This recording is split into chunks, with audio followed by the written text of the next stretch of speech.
Mengingat bulan puasa bulan penuh berkah, jadi kan harus banyak-banyak sedekah.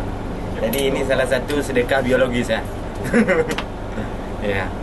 Artinya tidak terganggu dengan aktivitas puasa. Enggak, malah tahu nih bisa jadi satu spirit baru kan untuk menjalani bulan puasa juga.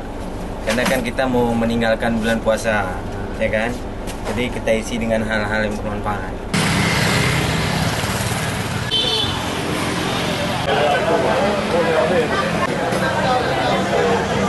Di bulan puasa ini kita menjalankan donor darah dari awal bulan puasa. Pertama kita ini di bulan suci Ramadan biasa di masjid, berapa masjid. Dalam sehari kita 3 masjid biasanya. Yang hampir ini baru masuk ke warung kopi. Alhamdulillah banyak antusias masyarakat dalam donor darah, partisipasinya sangat baik.